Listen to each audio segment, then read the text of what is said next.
Hi viewers, I'm Dr. Elizabeth Vershapal. Welcome to the YouTube channel. Today I have with me a very special guest. I can fondly call her as the green scientist. Can you just imagine a world where expired medicines and fruits aren't a trash?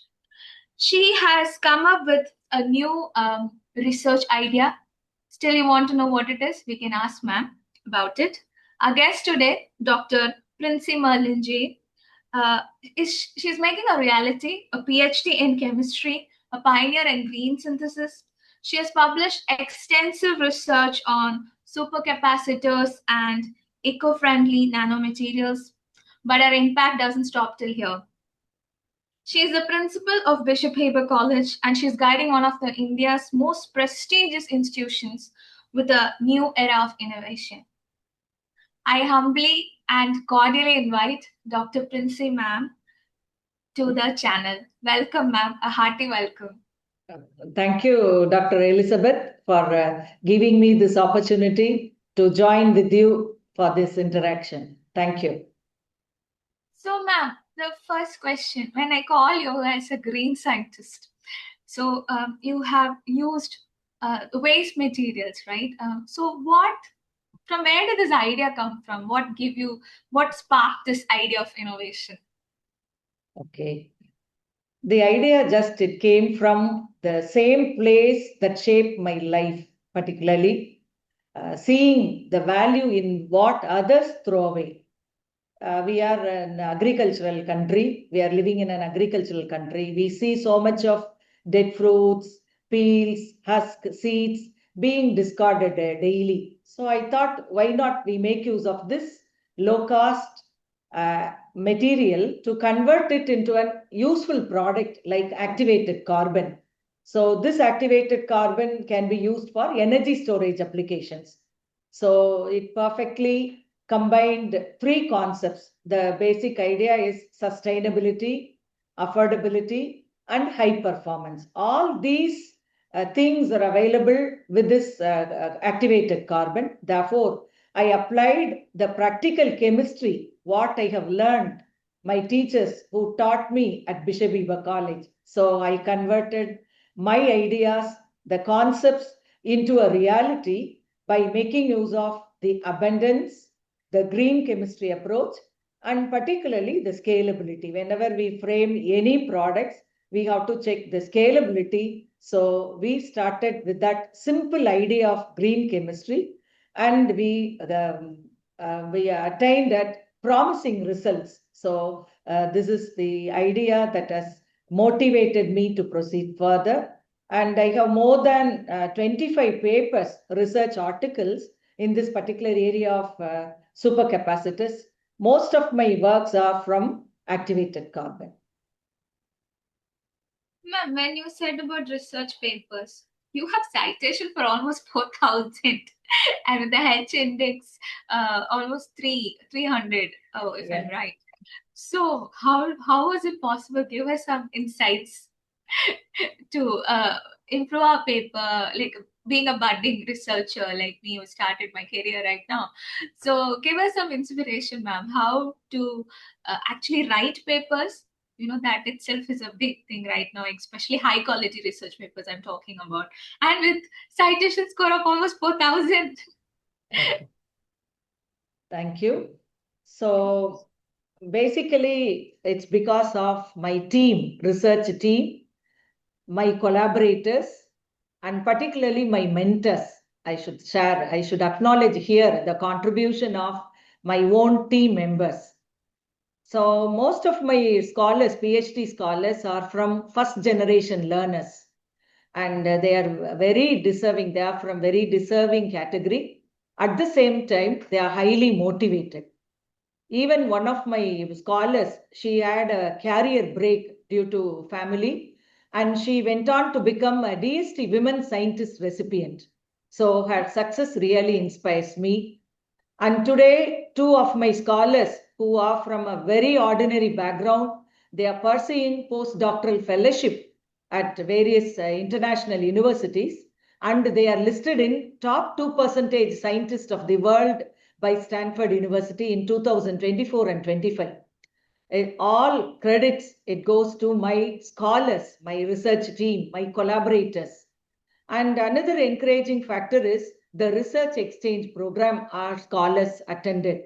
So they did the research exchange programs at the National Taipei University and other universities, which helped me to enhance my research contribution. At present, my H index is 45, my I-10 index is 87, my citation it numbers, it goes around 5046.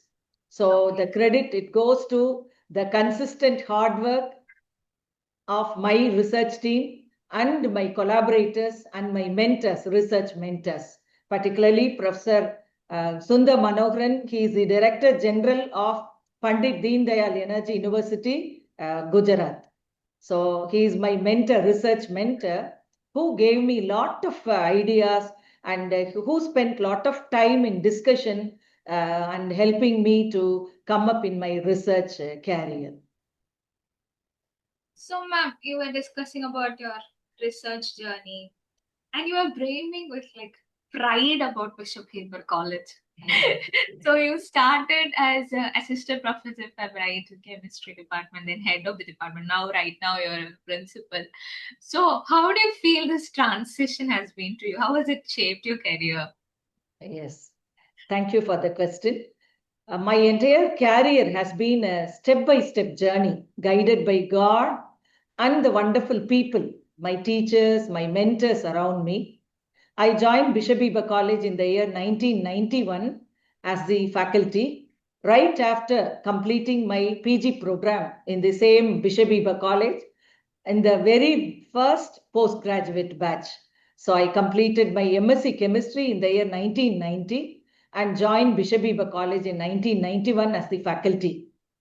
The practical lab training and the mentorship from my own teachers like Dr. Edison Raja, Professor J.K. Chellaraj, Dr. Jayaraj, Dr. Venkadachalam, they all shaped my teaching as well as my research style deeply.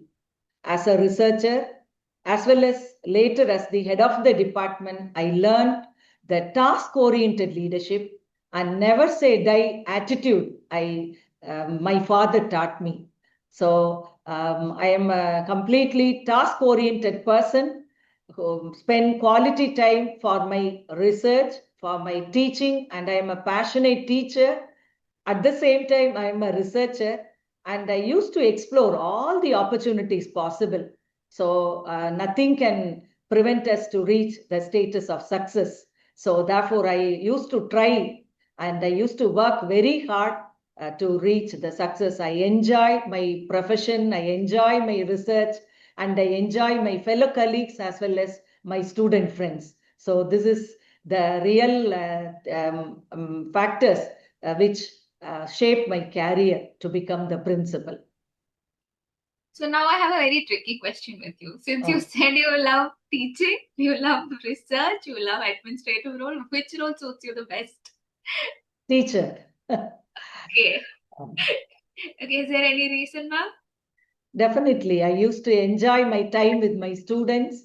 I used to raise lot of questions and I used to share so many things with my students. I am very particular about album preparation and I used to speak lot about the current affairs and the research advancements. And I used to enjoy the time with my students. I focus on problem solving skills. I am a very good mathematical trainer. So I used to solve many chemistry oriented problems in my classrooms. I used to derive lot of equations, the theory as well as the practical oriented approach I follow in my regular teaching. So I used to enjoy my teaching. I miss my classes, I should say. Okay. Since you were talking about classroom and all that, I wanted to ask you, ma'am, as a research supervisor, what generally qualities do you look in for a student? Is there any preference, like you like women students or males, you think, according to you? Because since you're a woman and you pick inspiration to all the women scientists who are watching the show, also like me, you giving some inspiration to do more in life, not to stop your life. So, what qualities actually do you look in for, ma'am? So I look for genuine curiosity. and resilience and the strong willingness to participate. Particularly, the passion is very important, perseverance is very important, and performance. These three are my watchwords. So, the students who focus on these three areas, if they approach the subject, the discipline with the passion and with the continuous efforts, definitely success will be there. So, these are the things which are essential to come up in our life. And apart from that, we need the time of the dedication and integrity for outstanding, to become an outstanding scientist or leaders or in whatever domain we may be in. The dedication and integrity are very important. And never say die attitude is also very important. Always there may be limitations, there may be challenges, but we have to move forward without bothering about the difficulties or even our personal problems. We should know how to overcome our problems and to come up in our life. So these are the essential qualities needed for a student, definitely. Sure, ma'am. Nice piece of advice. Actually, thank you on that. So, ma'am, as a woman, you must have juggled, right? Personal, professional, and what is the biggest barrier that you ever come across in your whole life, and how did you tackle it? Give us some insights about it. So the biggest barrier I see is the constant challenge of balancing the professional dreams with the societal expectations as well as the family responsibilities. Even with the talents, many young women, they face subtle pressures that make them doubt themselves. So, but I am blessed with a very supportive family. My husband, my parents, even my family members are very supportive. That's why I am able to contribute in different domain as a teacher, as a researcher, even as an administrator. Definitely, the family support is very essential. That's why I am able to contribute a lot. My advice, simple advice to my friends: believe in yourself, put your heart and soul into your work, and stay resilient. Trusting God, confidence, passion, quality time, hard work, they should be our mantras to reach the success. Even whether we are men or women, it doesn't matter. So we have to work very hard to come up, and we have to create a more inclusive environment always. That family is very important, and at the same time, our profession is also important. Therefore, as I used to encourage my fellow colleagues, particularly the women faculty members and students, by promoting a work-life understanding and leading by example through servant leadership. Ma'am, since you're a scientist, I always wanted to ask you, is there any eureka moment or is there any wow moment in the lab that you've discovered that you would like to tell us? Yes, thank you. Thank you for the question. Yes, there was one very clear wow moment in my life during my lab sessions. I had the opportunity to attend a summer school at IIT Kanpur. I used to spend a lot of time during the summer occasion in reputed research institutes. One such research institute I attended was at IIT Kanpur, along with under the leadership of Professor Sundar Manoharan. I was working in the lab on an industrial problem. So during my course of research, during the industrial problem analysis, I came up with a very innovative finding: recovery of the magnetic iron oxide from leach liquor. Again, it's a waste product. It is nothing but the output from the industries related with ore digestion. The minerals and ores, they are processed, and the outlet, it is rich in acidic liquor, and it contains a lot of metals, very useful metals, that is called the leach liquor.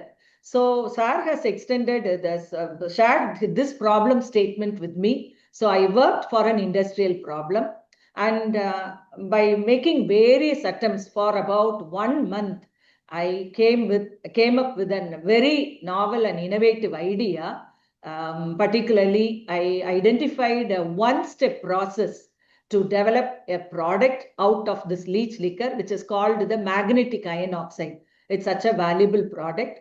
And we attained a promising outcome. Not only this product, along with magnetic iron oxide, we were able to find out other fruitful outcomes. And this particular step, it was found to be an industrially scalable one. Cost effectiveness was there, and it is a very important finding related to environmental management. So really, it's a breakthrough in my career, particularly out of this particular industrial problem. I was able to register a patent along with my research mentor. So recovery of leach liquor, recovery of magnetic iron oxide from leach liquor. So this it has gave me lot of confidence and particularly ideas to explore, and it deeply shaped my research style. Thank you. Wow. So, ma'am, you were telling about patent, you were telling about research, we discussed about academics also. So, what are you looking forward, maybe in the future, as being as a principal of Bishop Heber College, ma'am? Bishop Heber College is a value-driven and faith-based institution. We focus on holistic development. Always we look forward towards this futuristic society. Therefore, we encourage both faculty members and student friends to explore new ideas and to maintain a constant thirst for recent developments in every field. So with the truthfulness to God and dedicated effort, we create an ambience, a very conducive ambience for teaching, learning, research, particularly for project-based learning. And we encourage student friends to participate in various forums like scientific forums, conferences, workshops, and to enrich their profile. And we encourage students to build up their digital portfolio, which is the need of the hour. And we focus on the skill competencies of our students. So we provide an environment, we provide the platform for the students to come up in their life. And every faculty member and the students in Bishop Heber College, they feel valued and supported. So this is the success of Bishop Heber College. Very true. I've been to Bishop Heber College. It's one of the best institutes, I could say. I should say that also. Very welcoming institute. So I'm very happy to have you on this channel. Ma'am, I wanted to ask you one more question. Ma'am, what piece of advice would you generally give being a woman to women scholar and to a researcher who's budding, like who's in the initial stage, and to a teacher? What piece of advice would you suggest? Teachers, they should be updated. And with respect to the recent developments, we have to enhance our potentials, particularly the reading time is very important for the teachers, the preparation, and the presentation style, it should be more interactive. Nowadays, the span of attention is very less for the students. Therefore, our classes should be highly engaging. So engaging classrooms can only give fruitful outcome for teachers. And the second important thing for teachers, we should be updated with the gadgets, and particularly students are more comfortable in the digital platforms. Therefore, we have to rise to the occasion and make ourselves updated in that area. And third important area where teachers should concentrate is the industry orientation. There is a gap between the industry and the academia because the expectations of the industry, we are not that much aware.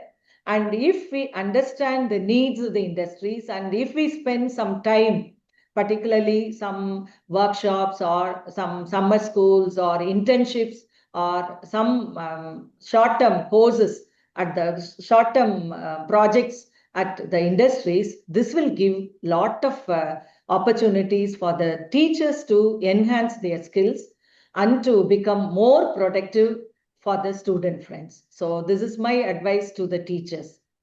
For the scholars, nowadays the information is enormous. We are living in a world of information. So we are living particularly in the world where we have information explosion, I should say. So in that case, the student should be scholars should be very proactive. They should explore and they should have creativity and curiosity. It's very important. Creativity, innovation, and entrepreneurial approach. We are doing lot of research, but all the research we are doing at the lab level. The lab to land concept is lacking. So whatever we are doing under research, it should be a product or it should be a prototype.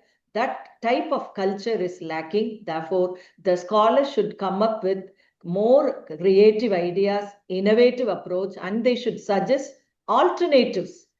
Even for many things, we need upgradation, we need upskilling. So the students, the scholars, they should come up with ideas so that they can convert whatever they do at the lab level, it should become a product at a later stage. For example, our students, they were able to identify activated carbon from different waste sources. So they are converting, each and every material has its own capability. So based on their capability, we are converting it into a supercapacitor material.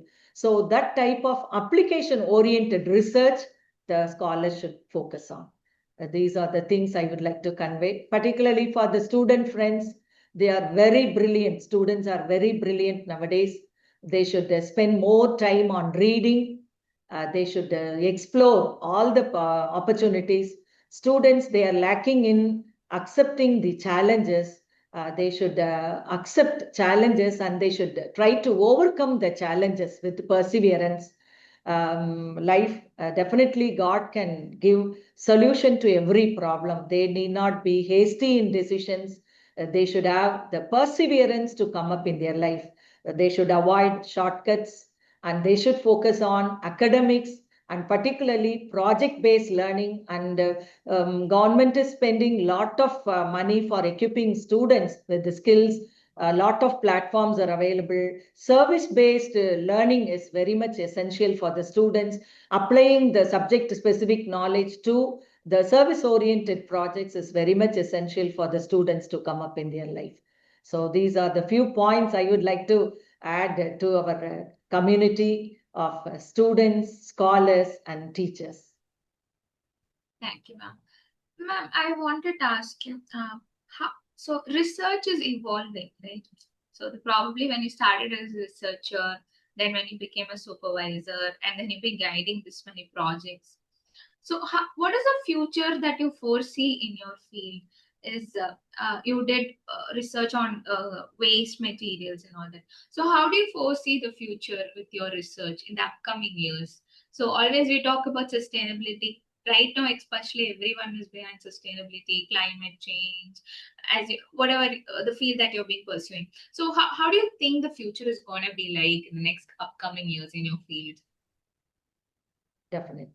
So thank you for the very appropriate question, Ma. As I already shared, whatever research we are doing, it should be application oriented. We should make a device. For example, we are making the materials. Now we are attempting to make batteries this for supercapacitor energy storage applications. So whatever may be the domain, the research, it should be application oriented and it should have interdisciplinary approach. It's very important. The scholar of chemistry, the scholar of computer science, the scholar of social work, the scholar of management studies, the scholar of the language departments, they should integrate to convert their research ideas into product. Lot of innovation is coming up through interdisciplinary approach. So interdisciplinary approach, integration of the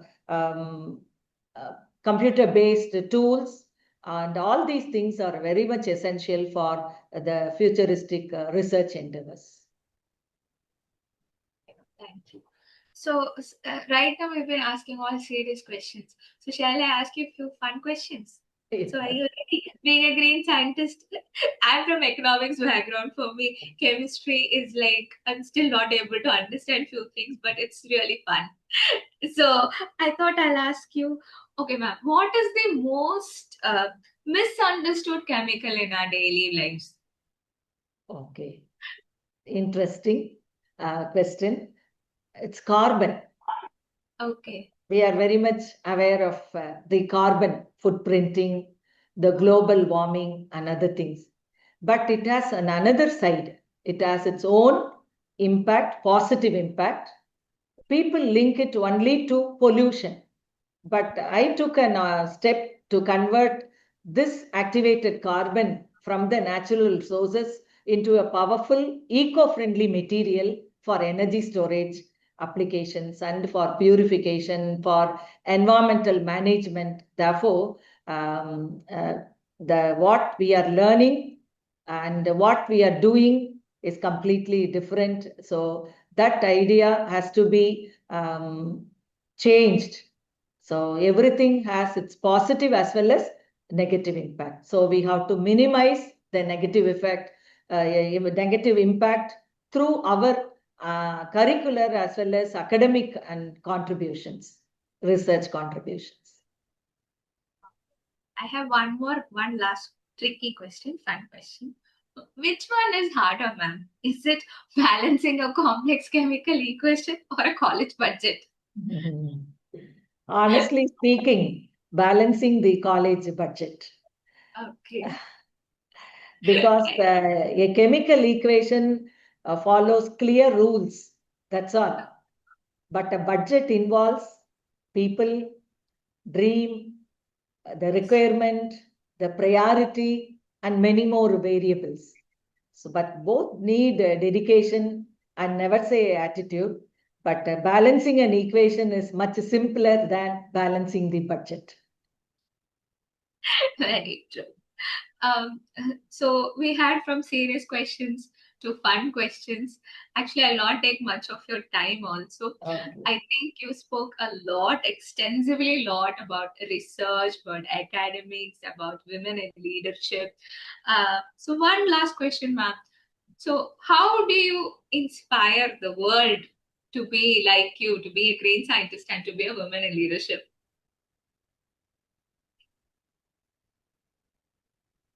So we have to do everything with dedication and passion. So if we want to inspire people and if we spend time with dedication and hard work, definitely our efforts will be rewarded at a later stage. So hard work, perseverance, and passion are very important to inspire, to come up in our life and to inspire people.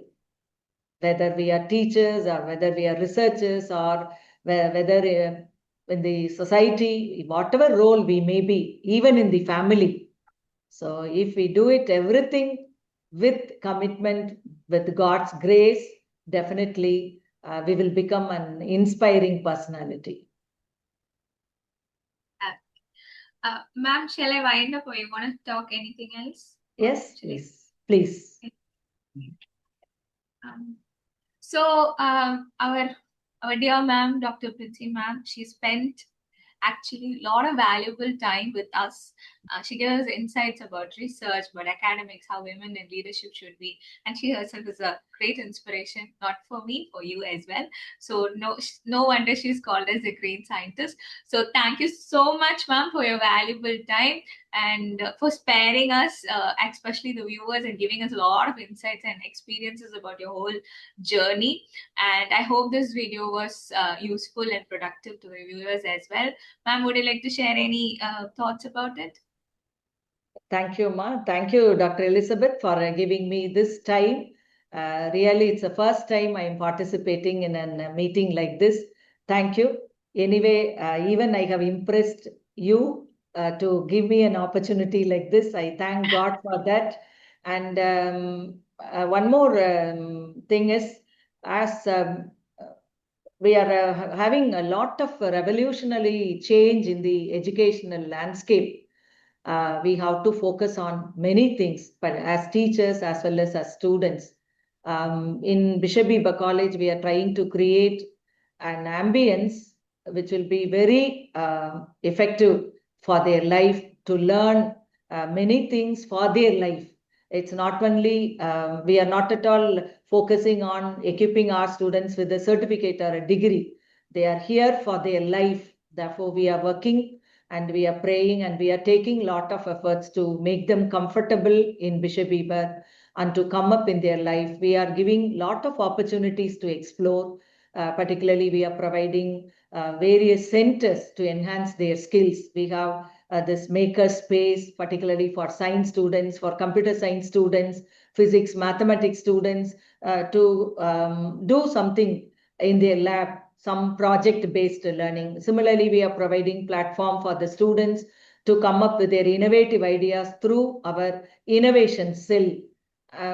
All the students, both arts, science, management students, are encouraged to submit their innovative ideas, and we are taking efforts and we are encouraging students to register their companies in MSME, and we are many of our students have become entrepreneurs now, and they have initiated startups. More than 12 students have registered their company in MSME this year, and more than 50 students they received prizes for their innovation. So a lot of skills and potential talents are with our student friends, and we are taking efforts to make them much better and make them shining in the coming future.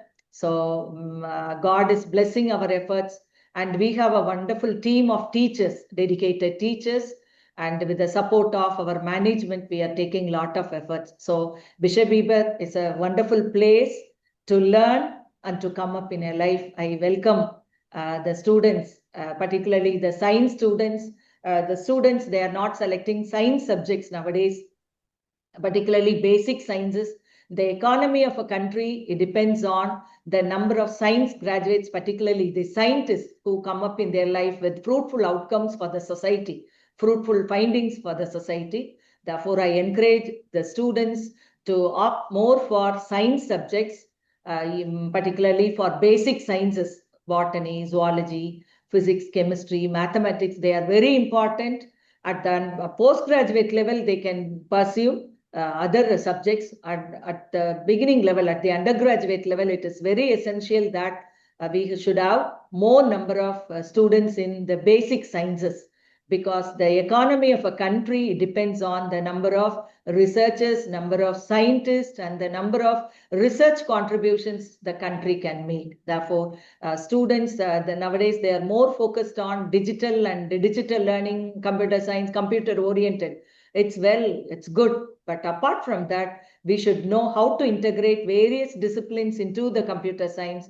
Even our Tamil students have a lot of opportunity to connect with the computer science. So one of our students, when attending a program in Tamil Nadu startup at Coimbatore, he gave a novel idea. He converted these poems into stories. So storytelling, the old இலக்கியங்கள் and other things, he is converting in the form of a story, so that the students can listen. So for that, he utilized the computational tools. So such novel ideas the students are having. So a lot of opportunities are there in arts and science colleges for the students to explore, particularly through basic sciences. So I encourage our student friends to focus on science-based learning, societal-based learning, project-based learning, inquisitive learning. All these things are very much essential for students to become successful in their life. Thank you. Thank you, ma'am. So once again, I thank Dr. Princy Merlin, ma'am, principal of Bishop Heber College, because she's given a lot of valuable insights. I hope you like this video. Please like and subscribe my channel. Thank you.